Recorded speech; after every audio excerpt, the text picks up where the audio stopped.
No la voy a subir, pero sí la voy a grabar.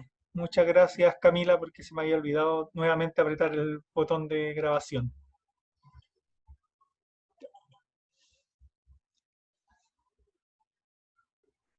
En medicina y en psicología es muy famoso Iván Pavlov.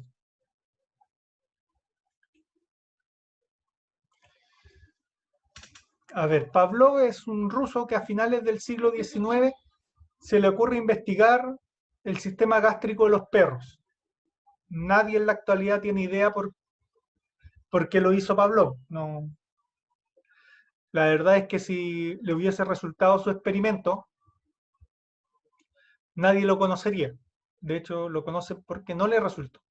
Básicamente quería saber el sistema gástrico de los perros y como buen científico de la época, que además no habían países que todavía tenían esclavitud, por ejemplo en Estados Unidos las personas de afrodescendientes, más allá de ya no ser esclavos, no tenían derecho, no participaban, no podían ir al colegio, había segregación racial en Estados Unidos, así que la Rusia zarista era peor aún, tenía casi, no casi, tenía castas sociales.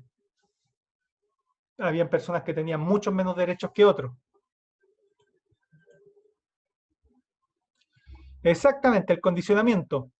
De hecho, vamos a ver el condicionamiento clásico. Muy bien, Damaris. Y este perrito, para investigarlo, el sistema gástrico, Iván Pavlov, como quiso controlar todas las variables, los puso en esa caja. Los perritos apenas se podían mover. Y lo que él quería medir era la cantidad de jugo gástrico que producían con cierta cantidad de comida. ¿Para qué? No tengo idea. El tema es que los perros tienen muy buen olfato, por tanto olían la comida desde muy lejos.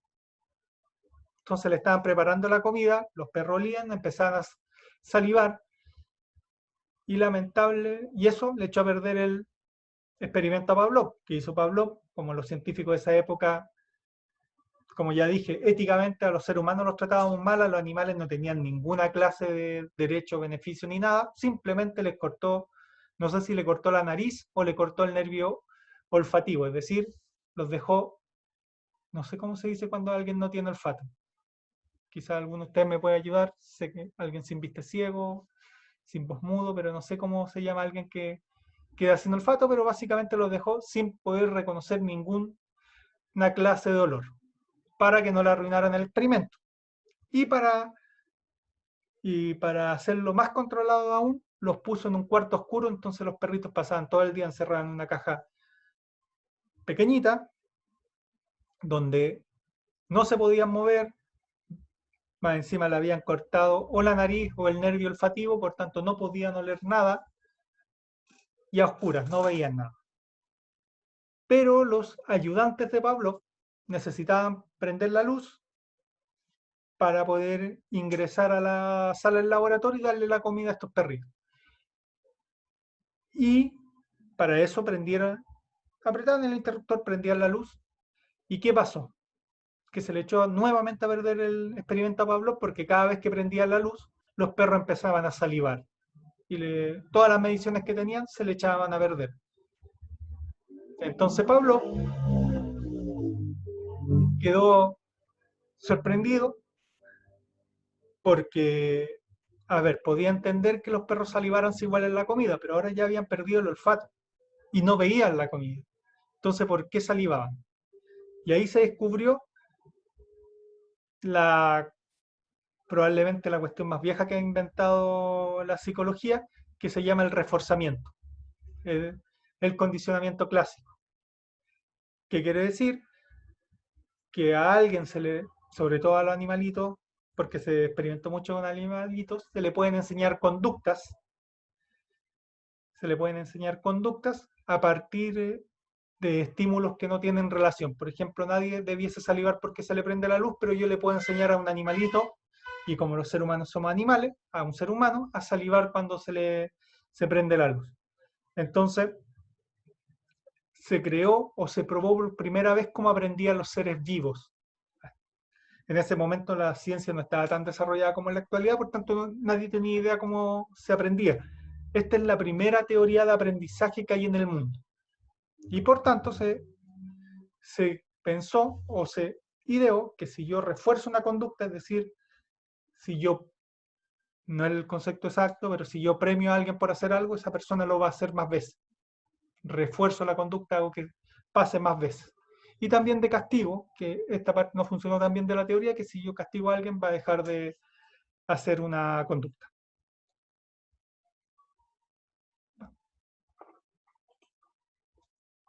Ah, ¿qué pasó?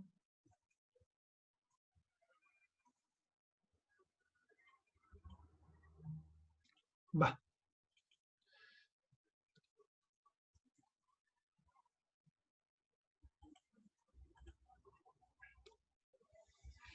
Y en Estados Unidos, este hombre, Watson, toma todo el trabajo de Pavlov y lo funda en una teoría de la psicología que hasta el día de hoy es importante, tanto así que la persona que escribió el programa de psicología hablaba de conducta y no de comportamiento, porque él es el que inventa el conductismo. Pavlov es el que descubre el sistema, pero es Watson el que inventa el conductismo. Primero lo que hace es criticar a Wilhelm Wundt. Como les dije, él quería casi... Wundt lo único que se dedicaba era a medir la, qué sé yo, cuántas veces pestañeo, cuántas veces tengo un tic, cuánto me demoro en reaccionar por un golpe. Watson dice, eso no es psicología, lo que tiene que medir la psicología, lo que tiene que estudiar es la conducta. Pero ¿qué tipo de conducta? La conducta manifiesta, lo que yo puedo observar. Ah, es que yo tengo sentimiento, no. Eso no. Usted tiene sentimiento, tiene traumas, tiene pasado, no, eso no importa. Lo que yo tengo que estudiar es lo que puedo ver, medir y observar, y eso es la conducta. Entonces él dice, la caja negra no existe. Después les voy a mandar este Power, porque ahí tiene un link también. En ese link, ustedes van a ver el experimento de Watson para que se den cuenta de lo malo que éramos los psicólogos. De hecho, es súper triste que las dos primeras corrientes que les voy a mostrar tienen psicólogos que son terribles, con nula ética. Sin... De hecho, lo que él muestra en ese video es un experimento con un bebé que se llama Albert, que en verdad no se llama Albert, sino que es su nombre como artístico para aparecer en el video. Y él demostró que podía enseñarle a un niño a temerle a un oso de peluche, a un conejo en verdad. Le pasan un conejo blanco adorable, el niño es un bebé, una guaguita, y lo quiere abrazar y jugar con él, y cada vez que se va a acercar a ese conejito blanco, Watson le pega un gong que tiene detrás, un gong como esa, no sé cómo decirlo, pero un instrumento japonés que sería como un tambor pero de lata que suena muy fuerte, como unos platillos eh, en instrumentos más occidentales, pero que es uno solo y se le pega con una baqueta, pero bien grande, y suena muy fuerte. Básicamente Watson lo que hace es cada vez que el niño va a acercarse al conejito, le pega al, a ese gong y el niño se pone a llorar. A la segunda, tercera vez que ustedes, o sea que Watson le acerca el conejo al niño se pone a llorar antes de escuchar el gong. ¿Y cuál fue lo más terrible? Es que el niño además aprendió a odiar o a temerle a muchas cosas similares. Empezó no solo a temerle a los conejos, le empezó a temer a todos los animales que eran blancos, le empezó a tener miedo a los peluches en forma de animal que eran blancos y además le tenía miedo a incluso una chaleca y a un, no sé cómo se le llama, una mantita, iba a decir un tuto, una mantita del niño, que era blanco. Ese fue el experimento de Watson y él es el inventor del conductismo, con niveles de ética que ahora lo colgaríamos, pero que en esa época eran normales. Y después de él viene probablemente el conductista más conocido, importante, de hecho en Los Simpsons lo parodian, que es Skinner, que en Los Simpsons es el director. Y él plantea el conductismo más radical, él tiene una frase en inglés que parafraseándola es básicamente, ustedes denme un niño y yo puedo hacer de él lo que quiera. Puedo hacerlo el estudiante universitario más destacado, lo puede hacer un ladrón, solo con el sistema de reforzamiento.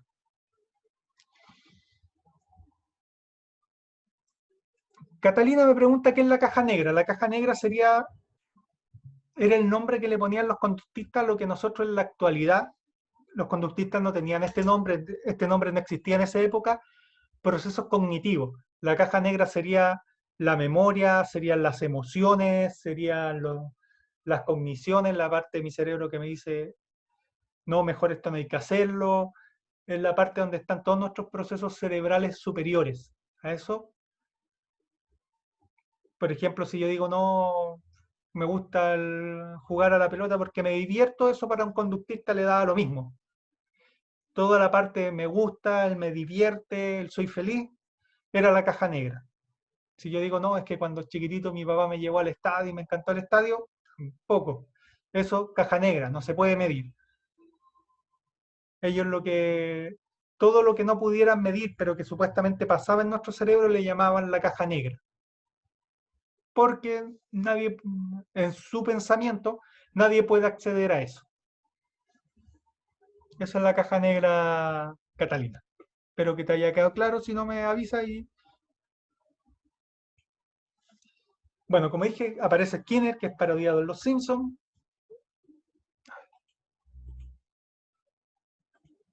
En Los Simpsons, y él inventa, o más bien dicho, lleva a cabo lo que se llama el condicionamiento operante. Él define leyes de refuerzo y lamentablemente es un gran aporte en la educación actual, no queriendo decir que es positivo, sino que muchas de las cosas que hacemos en nuestra educación actual son a partir del trabajo que hizo Skinner. Skinner estaba, por así decirlo, estaba un poco perdido en el mundo, que él hizo un libro que él cree que es una utopía, que se llama Walden 2, o Walden 2, para ponerlo, castellanizarlo, que si ustedes lo leen alguna vez, les va a parecer una distopía tipo Un mundo feliz de Huxley. Es terrible, casi un mundo donde los profesionales enseñan a los niños y permiten que sean lo que sea a partir del reforzamiento. Él lo vio como una utopía, como un mundo deseable. La verdad es que la mayor parte de las personas que hemos venido después de él pensamos que básicamente eso es fascismo puro y duro, pero esa era su idea de mundo ideal. Él inventó el condicionamiento operante, que es básicamente el mismo condicionamiento de Pavlov, pero aumentado varias veces. ¿Qué quiere decir eso? Voy a poner un ejemplo clásico en psicología. Se toma un ratón blanco y se le pone comida a la derecha, entonces el ratón blanco va a la izquierda, no hay comida, va a la derecha, hay comida. A la segunda, tercera vez siempre va a la derecha, después de eso se agranda el laberinto y se le ponen dos salidas más, y así infinitamente hasta que después tiene a un ratón que te resuelve laberintos gigantescos, es capaz de subirse un alambre, cruzar un río con tal de agarrar la comida. Eso se le llama condicionamiento operante, o sea, la capacidad de ir adquiriendo conductas que no tienen relación con el estímulo inicial para lograr ese estímulo. Es decir, para comer no solo voy y abro el refrigerador, sino que, qué sé yo, para ponerlo en vida moderna, yo voy, me levanto temprano, me ducho, voy a mi lugar de trabajo, trabajo todo el día, llego, me bajo, no llego directamente a mi casa, sino que voy a un supermercado, un almacén, compro comida, llego a mi casa, me cambio de ropa, descanso 15 minutos, después de eso llego y cocino o abro lo que compré para comerlo recién. Eso sería como en la mentalidad de Skinner, condicionamiento operante. Hice como 40 cosas antes de comer, que era supuestamente un estímulo básico inicial. Cuando se habla de refuerzo positivo o negativo es súper difícil de entender, igual que castigo positivo y negativo. Voy a intentar hacerlo lo más fácil posible. Refuerzo positivo significa que yo hago algo para que una persona haga una conducta que yo deseo. Refuerzo negativo es que no hago nada para que esa persona haga lo que yo quiero que haga. Castigo positivo es que yo básicamente le pego, lo castigo, le doy un golpe eléctrico o algo a una persona para que deje hacer algo. Y un refuerzo y un castigo negativo es no hago nada para que una persona deje de hacer algo. Ejemplo un poco más aterrizado, el ejemplo de levantar la mano. Un refuerzo positivo es cuando un profesor le da la palabra a todo niño que levanta la mano. un refuerzo negativo sería que un profesor no le da la palabra a los niños que interrumpen y no levantan la mano para hablar y le dice, solo le voy a dar la palabra al niño que está levantando la mano. Es un refuerzo negativo porque yo no hago nada, pero lo que busco es que levante la mano. Un castigo positivo sería anotarlo y un castigo negativo sería ignorar al niño. Espero que haya quedado claro porque esa es una de las partes más difíciles de entender la diferencia entre refuerzo y castigo. Y como se habrán dado cuenta, el tema del reforzamiento se usa hasta el día de hoy en el aula de clases. Si ustedes recuerdan su época de, de preescolares, cuando le hacían un trabajo y le ponían una carita feliz o una estrellita, eso es conductismo puro y duro. Si ustedes recuerdan a sus padres que les decían si suben las notas te compro una hamburguesa, no sé, papas fritas, la muñeca de moda, un chocolate, algo, eso es conductismo puro y duro. El qué sé yo, que la mejor nota del colegio o del curso aparezca en el acto final y se le dé un premio delante de todas las personas, eso es conductismo puro y duro. Como se dan cuenta, se aplica bastante, más allá de que, como vimos, estas personas no eran muy éticas. De hecho, hay un experimento aún peor que lo hace una persona que se llama Seligman, que trabajaba con Skinner, para intentar explicar la depresión. Como les dije, a ellos no les importaba nuestras emociones, no que terminé con mi pareja, no es que se me murió mi papá, no, eso no, para ellos no entra, no, no existía. La idea de trauma tampoco, trauma infantil no es observable. Entonces, para explicar la depresión, Seligman hizo un experimento con perritos también, que básicamente puso un perrito en una caja muy pequeña, en la cual se prendía la luz antes de que le diera un golpe eléctrico muy fuerte. El perrito veía la luz, le daba el golpe eléctrico y se asustaba. Después, cada vez que veía la luz, sabía que le iba a venir el golpe eléctrico y hacía todo lo que un perro sabe hacer. Orinaba, ladraba, se defecaba, aullaba, saltaba por todos lados hasta que sin querer apretaba un botón que había en un lugar y se abría una puerta. Y el perro salía corriendo. Entonces, cada vez que veía que se prendía la luz, apretaba el botón y salía corriendo arrancando esa caja. Pero después, Seligman, como parece que nunca tuvo una mascota, hizo que dejara de funcionar ese botón.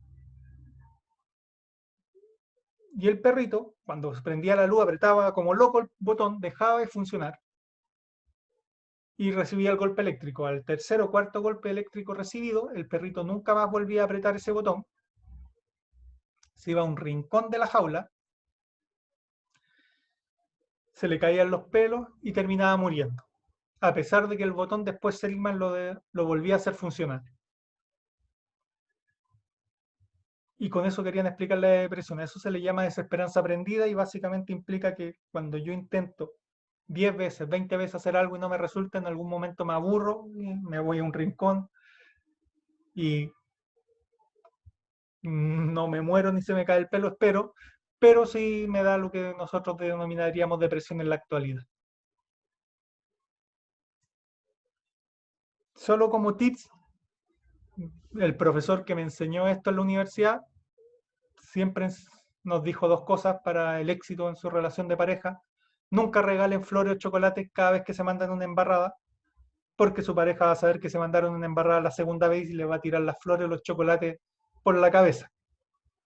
Ahora, para aplicarlo a la nutrición, si ustedes cada vez que le tienen que decir algo malo a uno de los pacientes, usuarios que van a tener en su vida, hacen ciertos gestos, fruncen el ceño, se ponen serios, probablemente sus usuarios van a darse cuenta que les tienen que decir algo malo antes de que pase, porque nosotros aprendemos muy rápidamente por condicionamiento, aunque no nos guste, porque tenemos nuestra parte animal. Eso, hasta aquí, consultas, preguntas en relación al conductismo, ¿les quedó claro? Ya, ninguna. Perfecto. Lira tampoco. Profe, yo, o sea, si uno tiene un Al- paciente sí. y ya está atendiendo a la persona y esa persona me está diciendo cosas que yo encuentro mal, no tengo que poner ninguna cara, así tendría que ser Sí. neutra De en hecho, ese es sentido. la cara de psicólogo que uno pone cara, puede estar pensando en lo que va a comprar Ah, al claro. salir del trabajo, pero pone cara y hace, sí, Ah, ya. pero de hecho después lo vamos a ver en los tips de las entrevistas que uno siempre tiene que entregar feedback de lo que te dice la gente. O sea, tampoco vale como cara de estoy pensando en la inmortalidad del cangrejo, sino que tengo que poner cara de atención de lo que me dice la persona y darle Claro. feedback constante. O sea, los psicólogos, de hecho, a ver, un buen psicólogo es el que habla menos que el paciente, por lo menos en el Ah, área ya. clínica, pero tiene que decir, pero para que la otra persona sienta que te está escuchando, uno tiene que dar feedback. Por ejemplo, mucho del psicólogo ya continúa, mm, que son formas de que la persona sabe que te está escuchando. Es que sé yo, si ustedes están hablando con sus padres, su pareja, un amigo, se dan cuenta inmediatamente cuando los dejó de escuchar o las dejó de escuchar. Ah, ya Lo mismo, o entendí. sea, por eso trabajar en salud y trabajar en educación son trabajos tan desgastantes. Imagínense que para conseguir una hora de nutricionista en el consultorio, en el CEFAM, perdón, son 2 meses de espera. 2 meses de espera, llegan a verlo ustedes y ustedes no ponen cara de atención cómo se siente esa persona. Y más Vale. encima, si ustedes le tienen que pedir que tiene que cambiar todo su hábito alimenticio. Tiene que Profe, comer pastel todos los días, de dejar de comer un pastel. ¿Sí? profe, una consulta, pero en el caso, por ejemplo, de que nosotros queramos darle un consejo al paciente, tendría que ser de una manera como, o sea, ¿cómo decirlo? Si es un consejo a ver, podría decirle que deje de consumir cierto alimento y lo reemplace por otro. Ese es mi Sí. consejo, pero lo tendría que decir de una forma como, sabe, mire que usted podría hacer esto, reemplazarlo por tal alimento, y así podría tener esto, aquello. Es como una forma más pasiva de decirlo. O No, positiva podría ser. aquí, a ver, cada persona tiene su estilo, pero usemos lo que dijo Milgram y lo que dijo Simbardo. Si ustedes se paran desde el hecho, yo soy el ¿Ya? profesional y yo sé que muchas personas lo hacen, normalmente el mayor argumento, de hecho los profes en el colegio se enojan mucho conmigo, no conmigo como persona, sino por mi rol de psicólogo, porque yo digo lo mismo que dicen ellos 20 veces, pero el profe no le creen y al psicólogo sí.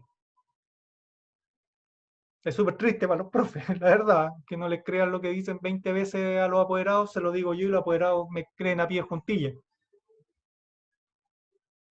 Muchas veces, lamentablemente, hay que ir variando. Cada uno tiene un estilo y gente que es mucho más cercana. Por ejemplo, antes de pararse del poder, sirve mucho más usar el modelaje, por ejemplo, mostrar situaciones de personas que han cambiado su hábito alimenticio y que son conocidos. Qué sé yo, en el mismo colegio nosotros teníamos un asistente de la educación que era bastante, tenía problemas de sobrepeso y ella cambió totalmente su hábito alimenticio, debe haber bajado fácil 20, 25 kilos, pero no solo cambió de hábito alimenticio, o sea, no dejó de comer las cosas que quería comer, sino que cambió de hábitos alimenticios, que es un cambio de estilo de vida casi. Y claro, ahora en el colegio nadie puede decir que no se puede bajar de peso, es muy difícil porque tenía el ejemplo al lado de que sí se puede, que es otra forma, utilizando otra de los temas que vimos, que es el modelaje de Bandura. Por eso, O sea que tendríamos que usar estrategias que suenen amigables a la persona para que ella pueda replicarlo. o sea, esa es la idea, desde la psicología esa es la Ajá. idea.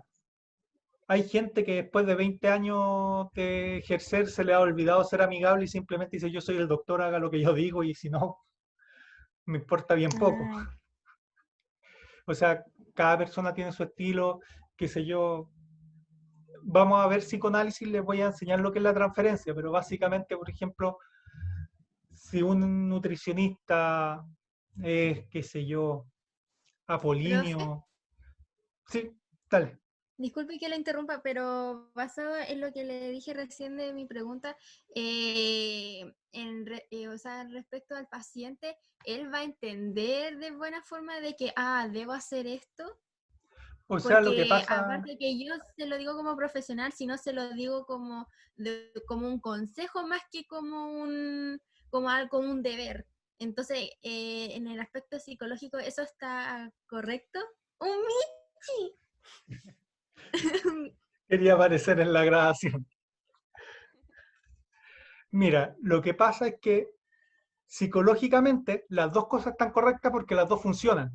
Lo que pasa es que después de lo psicológico, el efecto psicológico está lo ético. Y también es como tú te quieres plantear frente a tu usuario, paciente, no sé cuál concepto utilizan en nutrición. Pero es complejo porque al final, como uno dice, la experiencia te va enseñando.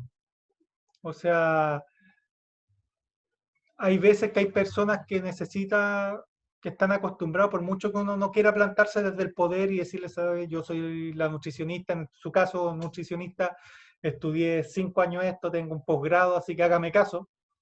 Lamentablemente hay personas que funcionan desde esa lógica y si tú se lo dices amablemente o como consejo no te va a hacer caso. Hay otras personas que funciona el ser más amigable, el consejo, el mostrarle, qué sé yo, un video de una persona que sí pudo lograr la dieta, guiarlo, hacerle modelaje. Va a depender mucho también de la otra persona, porque esto, que es lo que vamos a ver después en psicoanálisis, esto es de transferencia y contratransferencia. Uno le produce sensaciones al usuario, al paciente, y el paciente también te produce sensaciones a ti. Ya entiendo, profe, gracias. Ya, ya. Entonces, al parecer, si no hay más preguntas con el conductismo, vamos a pasar con el psicoanálisis. Como se darán cuenta, es súper triste para un psicólogo decir que esta corriente que se usa mucho fue realizada por personas que tenían conceptos de la ética bastante cuestionables. Pero el psicoanálisis es aún peor, más allá de que es muy famoso.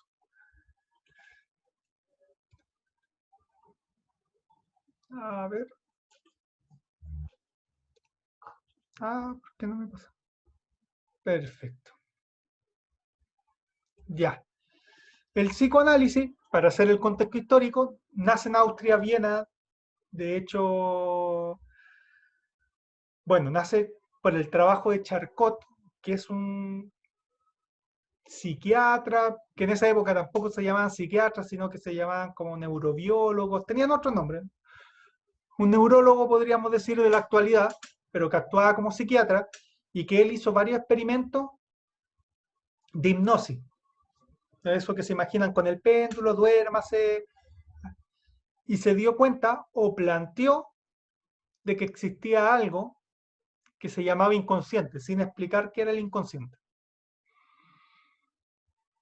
Y eso, y hizo varios juegos que en la actualidad todavía se usan, por ejemplo la asociación libre, que es lo típico, bueno, no sé, yo no soy tan tecnológico, pero sé que muchos youtubers tienen esos como desafíos, o en la televisión se hace, dígame la primera palabra que piensa y nombran a una persona o una cosa.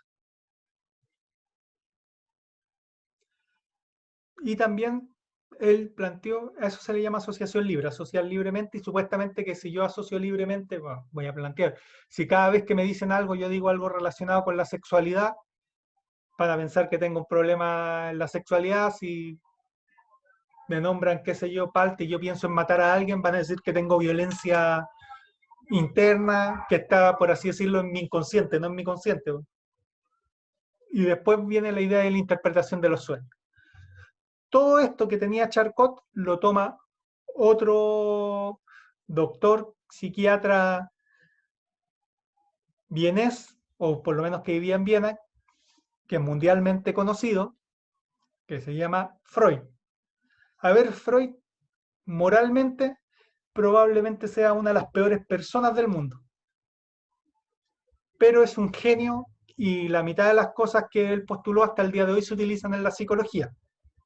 Y la otra mitad fueron desechadas, pero por ejemplo, él era opiómano y cocainómano, o sea, era dependiente del opio y de la cocaína, se acostó con la mitad de su paciente, planteó de que la mujer era inferior al hombre, a pesar de ser judío era, por así decirlo, simpatizaba con las ideas nazis. De hecho, él pensaba que el partido nazi lo iba a llamar a él para hacer algo así como ministro de salud. Se agarró enfermedades venéreas, las transmitió sin problemas. O sea, como persona es lo más lejano a lo que a uno le gustaría como psicólogo. Pero, bueno, postuló que la mujer le tiene envidia al pene y una serie de cosas, pero que en la actualidad, si uno se queda con las cosas positivas que inventó, es, podríamos decir, un genio. O sea, de la nada inventó toda una teoría que hasta el día de hoy se aplica.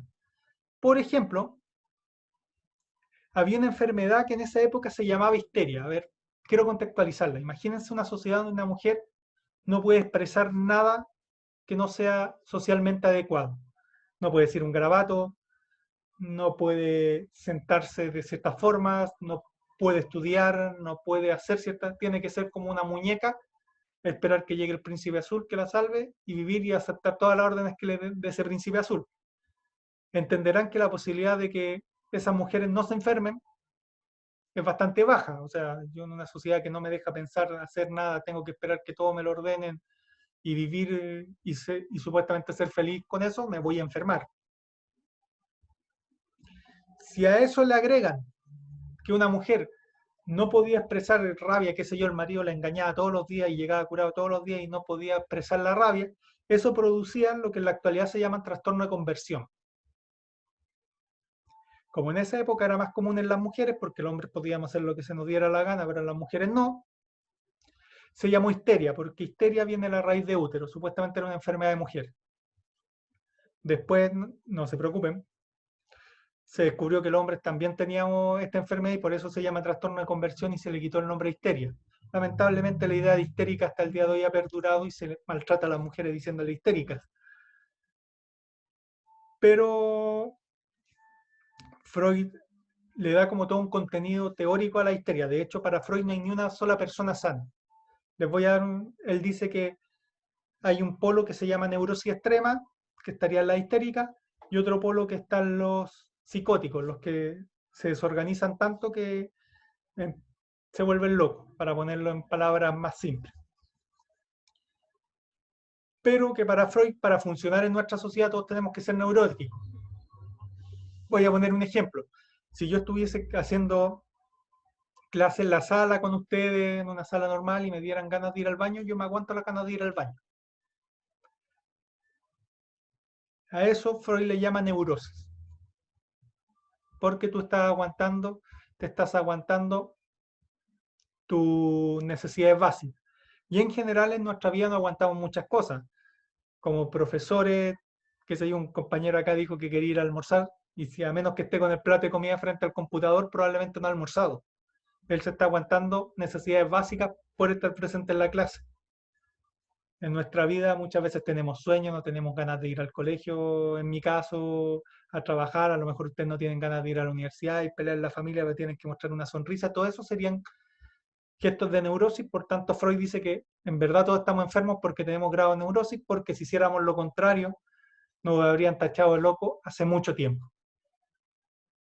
Además, Freud pensaba que todos los problemas del ser humano tenían que ver con lo sexual. Ahora no se imaginen que él, cuando habla de sexual, solo habla de coito, o cuando habla que un bebé tiene placer con beber leche de la mamá, del mismo placer de una persona adulta teniendo un coito con otra persona, sino que es lo que planteaba lo sexual se refería al placer, que un niño que ha salido del útero de su madre, donde vivía calentito, sin ninguna sensación, es sacado, obviamente afuera tiene frío, empieza a escuchar ruidos que no escuchaba, empieza a utilizar algo que no conocía, que son sus ojos, huele, empieza a conocer un cuerpo que antes no tenía necesidad de utilizarlo porque tiene que empezar a comer, tiene que empezar a respirar. Los bebés no aprenden a respirar muy rápido, pero no saben respirar porque todo le entraba por el cordón umbilical.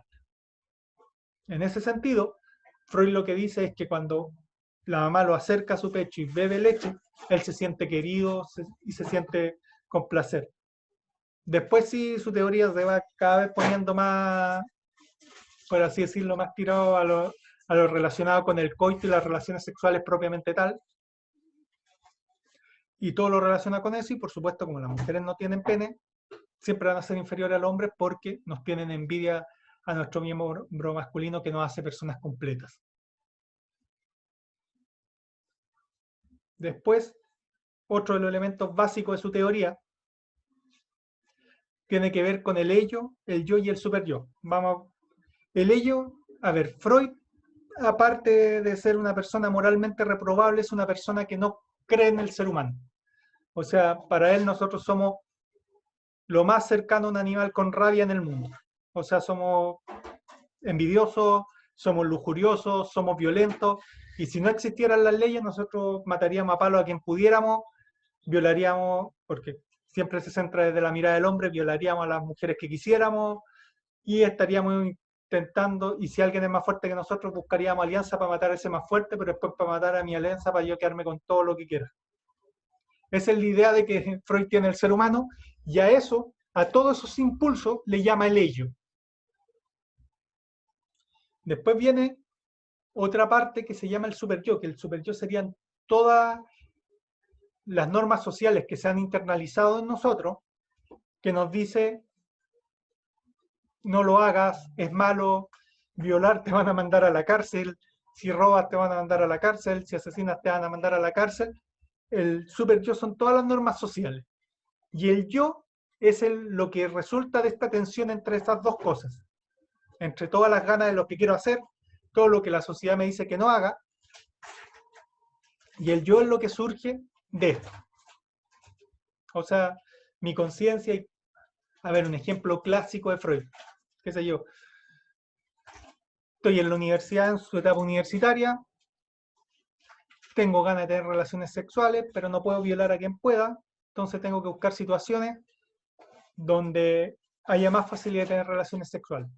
Y la sociedad que me dice que existe algo llamado carrete, donde hay alcohol y donde hay personas que posiblemente con el consumo de alcohol tengan más ganas de relaciones sexuales contigo y por tanto me voy a carretear. Esa sería como la solución del yo a lo que quiere mi ello y a lo que me dice mi super yo. Porque si hiciera otras cosas, qué sé yo, si la primera mujer que pasa cerca mío le pego un palo en la cabeza y la violo, me voy preso. Y teóricamente no me quiero ir preso. Ahora, como el yo no siempre puede satisfacer al ello, existen otros conceptos. Está el consciente, que no creo que haya necesidad de explicarlo, lo que yo percibo todos los días y todo lo que pasa. Pero existe el preconsciente y el inconsciente, que son un poco más complejos. El preconsciente son cosas que estoy a punto de pensar, pero que no me doy cuenta todavía, antes que pase. Y el inconsciente son todas las cosas que yo entierro dentro de mí con los mecanismos de defensa. O sea, qué sé yo quiero tener un ascenso en mi pega y se lo dan a otra persona. Pero no me puedo mostrar envidioso. No puedo decir, no puedo rabiar delante de todos mis compañeros de pega porque están felicitando al otro y yo le doy la mano y un abrazo más allá de que por dentro me está comiendo la envidia. Toda esa envidia que me está corroyendo por dentro, después se va guardando porque yo no puedo vivir con envidia para ser una persona sana, se va guardando y eso pasa al inconsciente. Y el inconsciente serían todos los deseos que yo no puedo cumplir. Por tanto, todos tenemos un inconsciente más o menos desarrollado y que para Freud uno no puede llegar. Entonces él o te hipnotizaba o usaba la asociación libre. De hecho, por eso ese diván que se ve en esta primera imagen, que es más un chiste, pero en ese diván la persona está lejos y en una posición acostada, porque supuestamente cuando yo me voy quedando dormido, baja mi parte consciente y aparece mi inconsciente que dice una barbaridad que no podría decir conscientemente. ¿Se dieron cuenta de que Freud no estaba tenía muchos problemas, pero toda su teoría hasta el día de hoy se utiliza, la idea de trauma, la idea de inconsciente, de consciente, como dato anecdótico, como las mujeres sufrían de histeria, él plantea que usar un dildo, básicamente un estimulador femenino, era la solución contra la histeria. De hecho, él proponía activamente que las mujeres usaban consoladores, por lo menos las que tenían esta enfermedad. Pero también tenía partes muy oscuras, como que pensaba que la homosexualidad era una enfermedad, una perversión sexual.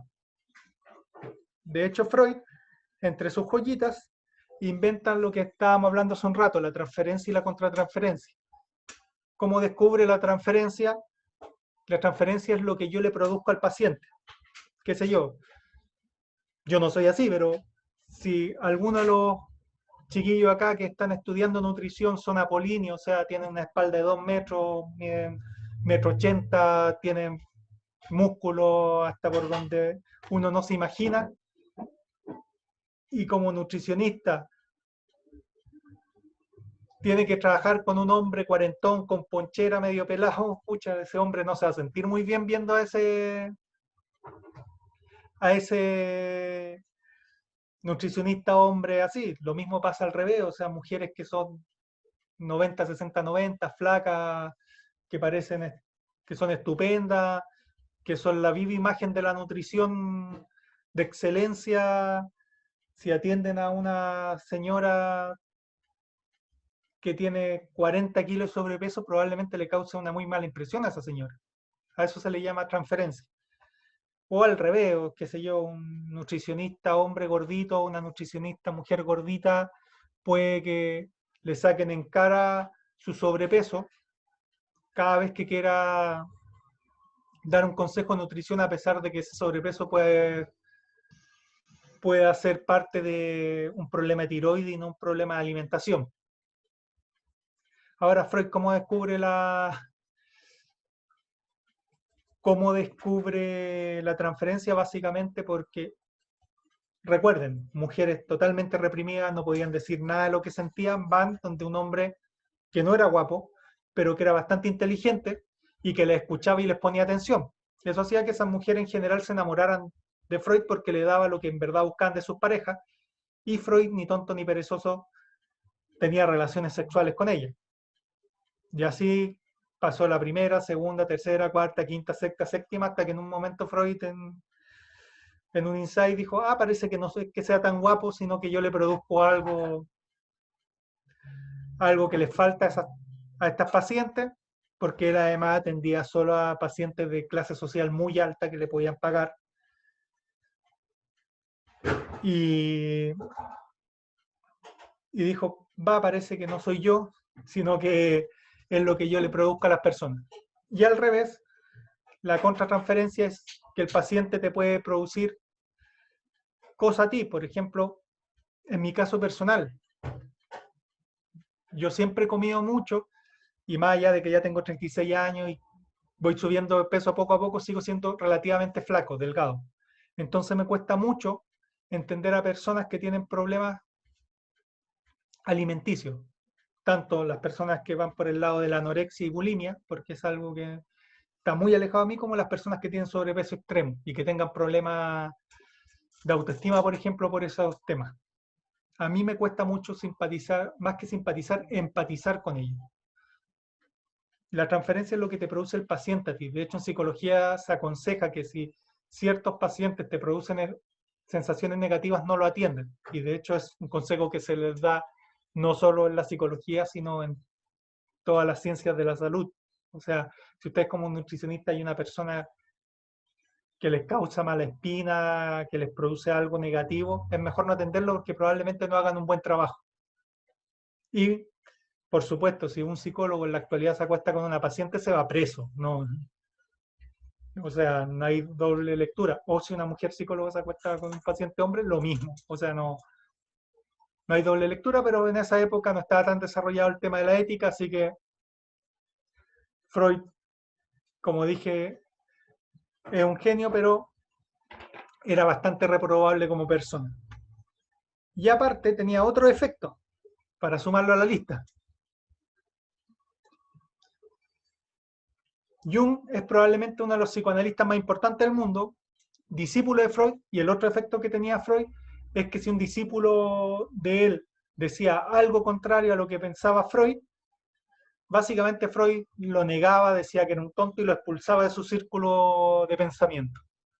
Y uno de los primeros y más brillantes a los que echó fue a Carl Jung, que básicamente tiene muchas ideas que hasta el día de hoy se utilizan, pero la más conocida y la más importante y por la que está en esta diapositiva es porque inventa el concepto de inconsciente colectivo. Para poner un ejemplo más actual, yo nací el año 84, nací en dictadura, pero no tengo muchos recuerdos de la dictadura. Pero para el 18 de octubre, cuando hubo el estallido social, Piñera pidió que salieran militares a la calle, muchas personas sintieron miedo. Muchas personas recordaron todos los malos recuerdos que tenían de la época de la dictadura. A eso es lo que Jung se refiere con inconsciente colectivo. Hay algo que colectivamente todos guardamos, que sería, pero que esté inconsciente, que no está accesible a nosotros, hasta que nos lo gatilla alguna situación. En este caso, la aparición de militares en las avenidas públicas por orden del presidente. Hasta aquí. ¿Dudas, consultas? ¿Algo que comentar en relación al psicoanálisis?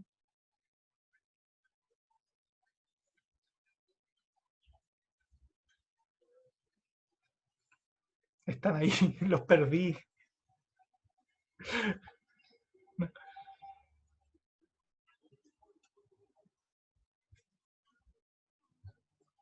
Perfecto. Gracias, Alison y Lira. Como dije, se utilizan varios, más allá de todo lo malo que tenía Freud, se utilizan, gracias Camila también, gracias Felipe, pero muchos de los conceptos de Freud se utilizan hasta el día de hoy. De hecho, la idea de conducta neurótica, que ahora nosotros la llamamos conducta ansiosa, es lo que explica mucho los desórdenes alimenticios de las personas. O sea, las personas cuando aumenta la ansiedad normalmente tienen necesidades de mayor cantidad de azúcar y cuando tienen necesidad de mayor cantidad de azúcar se alimentan muy mal porque empiezan a comer chocolate y pasteles como locos. Y eso explica una gran parte de desórdenes alimenticios. Y que muchas veces por mucho trabajo que hagan ustedes como nutricionistas, si no tienen una atención psicológica que apoye su atención como nutricionista, no va a poder cambiar de hábitos alimenticios esa persona, porque su problema no tiene que ver con la alimentación, sino que tiene que ver con problemas psicológicos anteriores. Ahora, los conductistas. Ahora vamos a ver la tercera corriente de la psicología clásica, para demostrar que no todos los psicólogos son tan malas personas como eran Freud y algunos de sus seguidores, o como lo era Watson y Skinner. Se produce una tercera corriente. A ver, los estadounidenses pensaban que lo único que se podía medir era la conducta. Todos mis sentimientos, emociones, memorias no importaban absolutamente nada. Y era difícil de creer eso. Porque todos sabemos que las emociones muchas veces nos hacen cometer estupideces, errores, o, o los grandes recuerdos que tenemos son de cosas alegres o tristes que nos han pasado en la vida. Por otra parte, era bien difícil de creer que todos los problemas de la vida tuvieran que ver, en el caso de los hombres, con su pene, o en el caso de las mujeres, con la ausencia del pene. O sea, creer solamente que todo se relaciona con eso, reducirlo a eso como quería Freud, era bastante mezquino. Entonces, como les dije al principio, los psicólogos, para hacerse, por así decirlo, científicos o serios, dejaron de lado la fenomenología, que era una corriente filosófica que es la base del existencialismo. Yo supongo que han leído a Albert Camus, o alguno de los otros autores clásicos del existencialismo, Jean-Paul Sartre, que eran típicos libros, Thomas Mann, qué sé yo, El lobo estepario, que es un libro clásico, el existencialismo, de Hermann Hesse,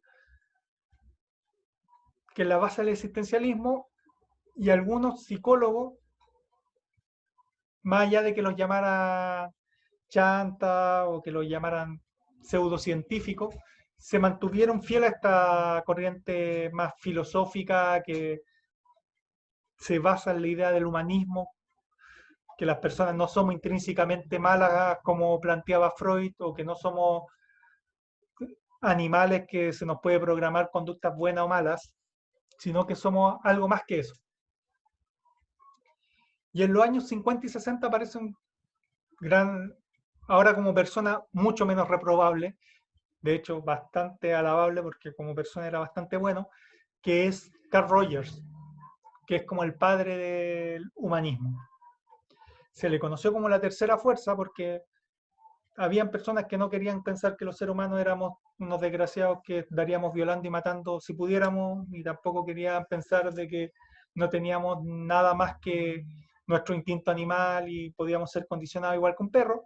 Entonces aparece esta fuerza que toma como referencia, como les dije, la fenomenología y el existencialismo, y que busca criticar el determinismo. Dice, los seres humanos no somos una manzana, o sea, cada vez que nos sueltan no caemos, vivimos presos de la fuerza de gravedad, pero en nuestras emociones no siempre hacemos lo mismo, o sea,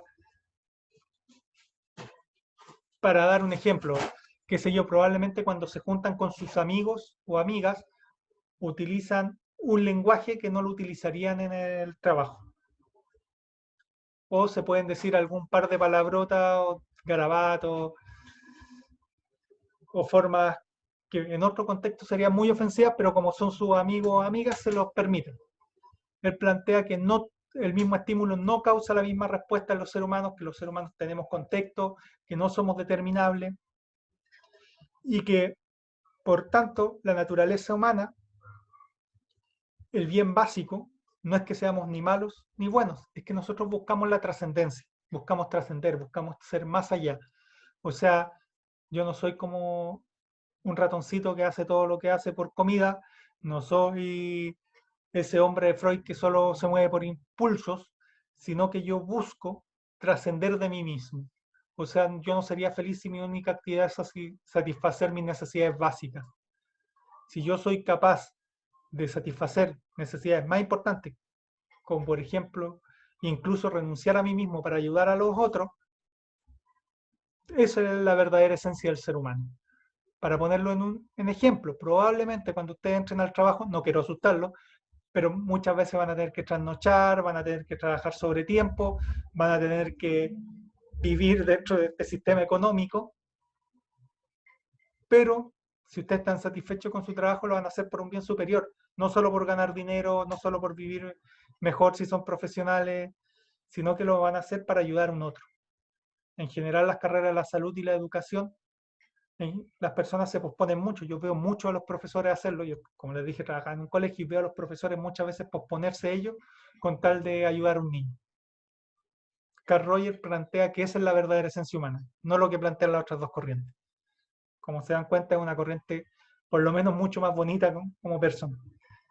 Y él planteaba que existe una relación mente-cuerpo. O sea, si yo logro satisfacer mis necesidades básicas, voy a empezar a pensar en otras cosas. Y es tan así que pensando en otras cosas puedo ser capaz de renunciar a mis necesidades básicas. O sea, si, qué sé yo, ya, voy a hacer un comentario de repente, me molesta ser autorreferente, pero algo que me pasó en el colegio con unos amigos para un partido de Chile en unas clasificatorias anteriores. Teníamos un asado preparado, toda una serie de actividades, pero un niño llega agredido al colegio. Bueno, me toca a mí y al director hacer una denuncia y estuvimos todo el día en Carabineros, fue una serie de trámites. Lamentablemente detuvieron a la mamá delante del niño, que había sido la que había golpeado al niño y lo había llevado al colegio a pesar de que le había partido el labio. Por tanto, fue un día bastante pesado. Pero tanto el director como yo y otra profesora que nos acompañó, la tía Cintia, todas esas actividades que teníamos para ver ese partido las perdimos. Pero había un bien superior que era ese niño. Y ninguno de nosotros se quejó por perder eso. Porque antes de un asado está el bien superior de los niños. Si yo fuera lo que piensa Freud que somos los seres humanos, probablemente estaría hasta el día de hoy llorando porque no me comía ese asado. Si uno es lo que plantea Carl Roger dice, uno por la intención de trascender, trascender no quiere decir llegar al nirvana como planteaba Buda, sino trascender es ser capaz de hacer cosas que vayan más allá de mí, del egoísmo, que son solo para mí, hacer cosas para los demás, es la verdadera, por así decirlo, sentido del ser humano. De hecho, dentro de la teoría humanista existe esto que se llama la pirámide de Maslow, que son las necesidades básicas del ser humano. O sea, él dice que tenemos necesidades biológicas. Ningún ser humano puede estar pensando en trascender, tener hijos, ayudar a los demás si no tiene las necesidades básicas satisfechas. O sea, comer, dormir, respirar, tomar agua. Después de esas necesidades básicas viene una necesidad que es muy importante. De hecho, el espectro de la derecha política chilena se aprovecha mucho de esa necesidad, que es la de seguridad. Pero no me refiero a que no me roben, simplemente, sino a la seguridad. Por ejemplo, el saber que tengo seguridad en mi contrato laboral, que no estoy a honorario y que me pueden despedir mañana si quieren, sino tener un contrato seguro, el saber que si voy a salir de mi casa no me van a asaltar, el saber de que qué sé yo, si viven en pareja, si están en pareja, que si se dan vuelta o desaparecen 2 días, su pareja los va a engañar. Ese sentido de seguridad, de estar seguro, es sumamente relevante para los seres humanos.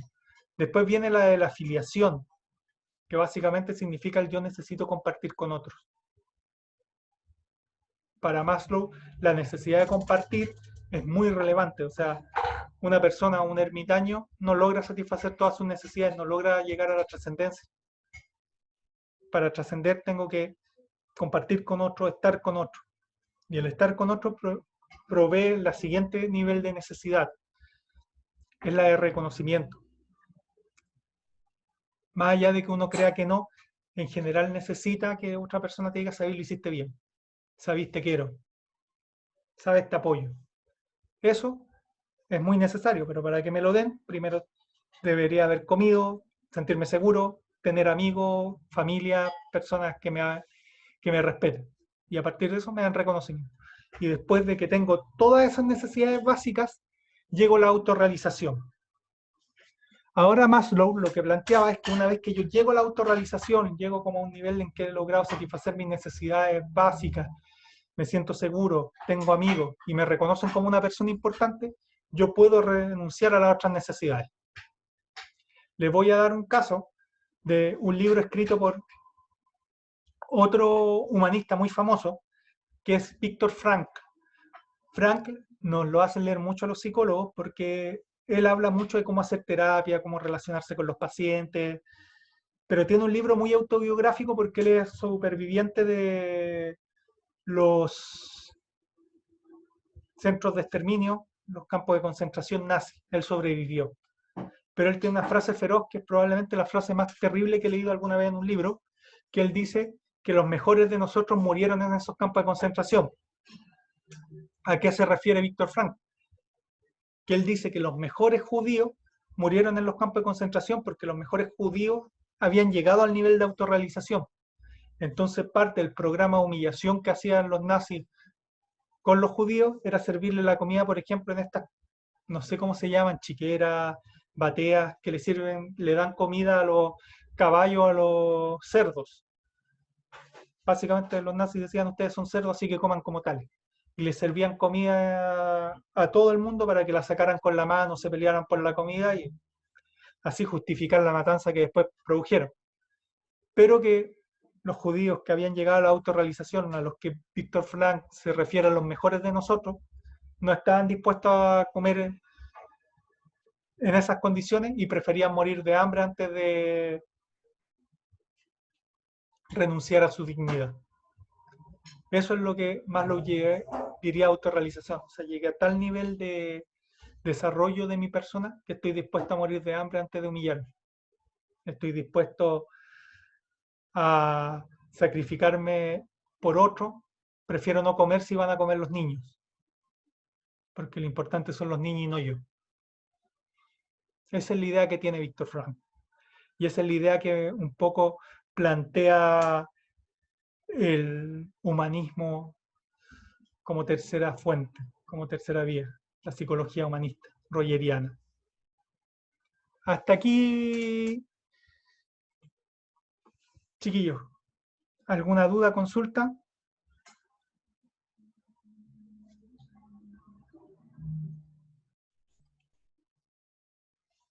¿No? Ya.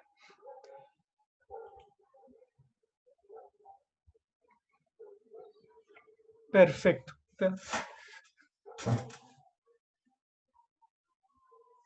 Estoy teniendo satisfecha mi necesidad de reconocimiento porque parece que estoy explicando bien. Se los agradezco, chiquillos. Ahora, nuevamente, sí voy a mandarle el power, no se preocupen. Recuerden, chiquillos, cómo aplicar esto en la nutrición, que es su cambio. Recuerden que las personas, cuando lleguen a un nutricionista, no van a ir simplemente porque se alimentan mal. Van a ir porque sus otras necesidades de la escala de Maslow, por ejemplo, de reconocimiento, de afiliación o de seguridad, están afectadas.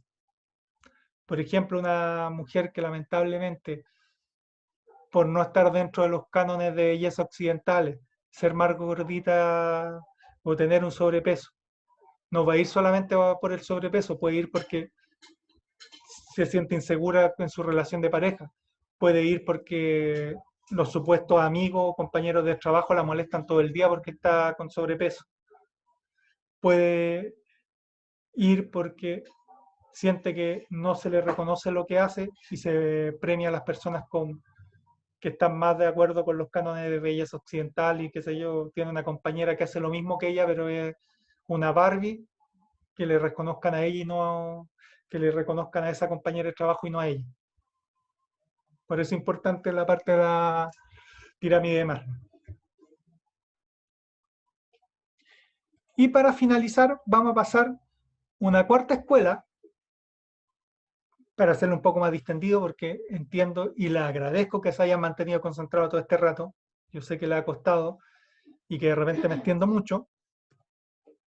Y tiene que ver con, si me ayuda el mouse, la Gestalt. La Gestalt. La primera pregunta, en esta imagen, ¿ven a una abuela o ven a una mujer joven? ¿O ven ambas? Una mujer joven veo. Yo igual, una mujer joven que ¿No ven a la está... abuela?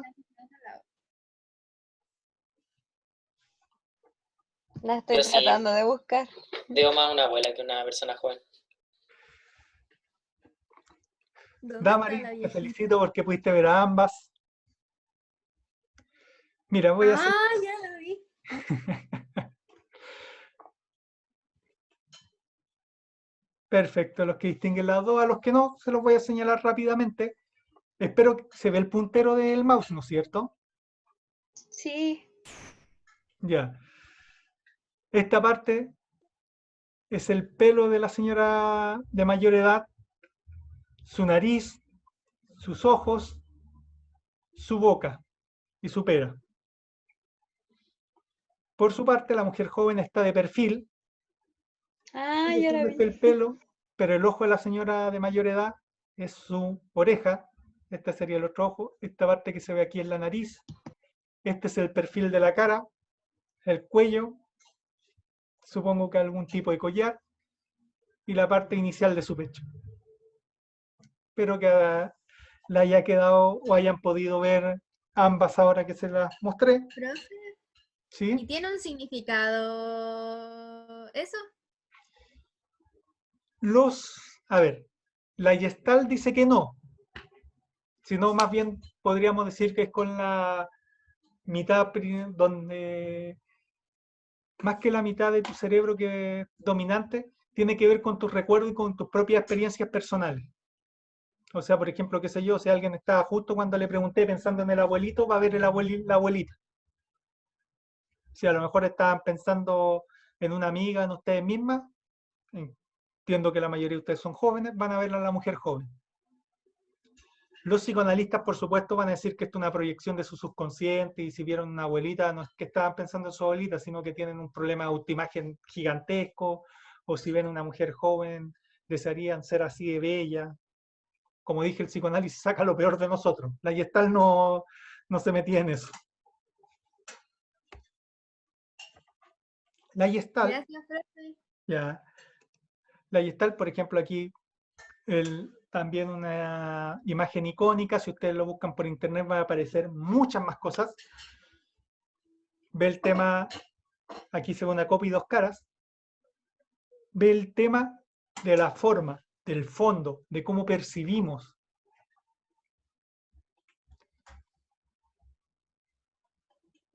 Ve cómo percibimos.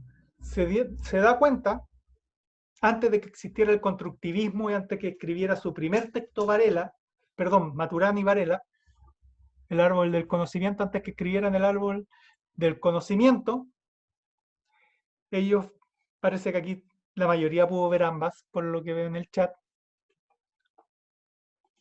antes que escribieran, ellos se dieron cuenta de que nosotros construimos nuestra percepción a partir de nuestros recuerdos y experiencias. Entonces, jugaban mucho con la imagen, imagen y fondo, mucho con figura y fondo, perdón, que es el concepto correcto, con la figura y el fondo. Y que nuestro cerebro ve mucha figura y fondo. No quise ponerlo acá en el Power, pero busquen ustedes qué tal. Y por ejemplo, hay una cuestión donde ponen cuadrados blancos rodeados de negro y que el vértice de ese negro es un puntito blanco. Y pareciera que y tú cuando miras parece que esos puntos se mueven en todo momento. Es un juego de percepción. Ellos se encargaron de hacer todos los juegos de percepción hasta el día de hoy. La Gestalt estudia mucho cómo percibimos la figura y fondo. Casi todas sus figuras son en blanco y negro porque son más primarias y es más fácil jugar, pero también tienen como esos juegos de que juegan con el punto de fuga y uno va caminando, ve y piensa que va alejándose y se da cuenta que es una cuestión que se va achicando. Tienen muchos juegos de ese tipo y en la actualidad, y por eso lo puse, se utiliza mucho, mucho en todo lo que es publicidad. Qué sé yo, Falabella pone gente rubia en los comerciales porque se dio cuenta que la gente rubia, para la percepción de los chilenos, llama mucho más la atención que una persona morena. También podría aparecer Freud y decir, no, lo que pasa es que ahí hay trauma y complejo y deseos no resueltos, pero el que en la publicidad, qué sé yo, de cervezas o de comida en general aparezca un plato delicioso y una persona disfrutándolo, todo tiene que ver con el tema de la percepción. Todos los juegos de percepción vienen desde ahí. Y lo mismo tienen que aplicar ustedes cuando sean nutricionistas. La percepción es mucho más importante que el dato objetivo. O sea, por ejemplo, hay personas que empiezan a hacer, ustedes le dan una minuta para hacer un cambio de hábito alimenticio y sube de peso. Pero es mucho más importante que la subida objetiva de peso es que, por ejemplo, a lo mejor ese peso se transformó en músculo. Entonces, lo importante no es el dato objetivo, sino cómo se percibe, cómo se siente la persona. Qué sé yo, a lo mejor se mantuvo en el peso, pero bajó los niveles de azúcar. Entonces, la persona está súper amargada porque sigue manteniendo un sobrepeso, pero lo importante no era el sobrepeso, sino el exceso de azúcar en la sangre. Entonces, téngalo siempre en cuenta a la hora de trabajar los resultados con las personas, porque si no lo tienen en cuenta pueden pasar a llevar sin querer los sentimientos de las personas.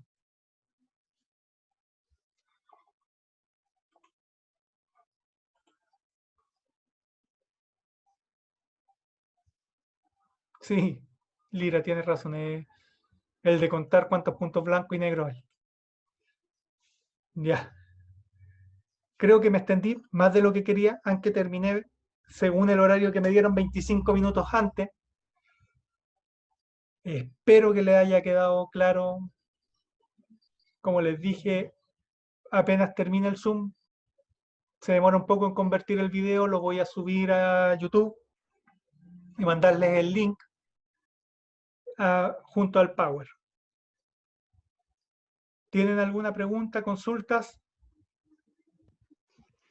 Profe, yo tenía la consulta de la decisión que íbamos a tomar como sección para ver cuánto eran las clases. ¿Se lo respondimos por correo? Sí, o sea, no tiene que ser hoy día. Tómense tu tiempo, que sea ante la próxima clase para yo programarme, porque si me dicen la próxima clase, no, dijimos un bloque, me voy a quedar con los Power hechos, porque voy a pensar que va a ser 3 horas. Ah, ya, ya, profe. Quizás si me avisan el Gracias. día martes, para mí sería ideal. Como le dije, Ya. depende lo que ustedes necesiten. Esto de no poder ir a clases, las dependencias físicas obliga a usted a hacerse un poco más responsable de su proceso de formación y la primera decisión va a ser esa, teniendo en cuenta su capacidad de conectarse a Internet y del tiempo que fuera de la clase presencial que le pueden dedicar a la asignatura es la decisión que van a tener que tomar, porque como les dije, si va a ser, por ejemplo, una clase así, que en psicología le dicen sincrónica o presencial cada 15 días, probablemente el volumen de trabajo que les dé para esa semana que no nos vamos a ver va a ser bastante grande. Si la clase va a ser como esta, que fue bastante larga, el volumen va a ser mucho más pequeño. Y las evaluaciones probablemente sean de disertaciones, trabajando entre todos. Y si nos vemos cada 15 días va a ser con trabajo que me tengan que enviar fuera del horario de clase. Eso. ¿Alguna otra consulta, chiquillos?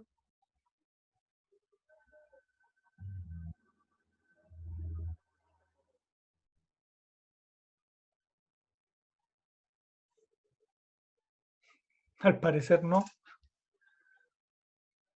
Ya. Espero que les haya quedado claro, que hayan aprendido y que hayamos podido conectarla, hacer los primeros conectores entre la psicología y su carrera que tiene que ver con nutrición, que aunque no lo crean, les va a exigir usar muchas de las herramientas que voy a intentar darle en este ramo. Así que saludos, cuídense y nos vemos la próxima semana. Chao, profe. Chao, Chao, profe, que esté bien. gracias. Gracias.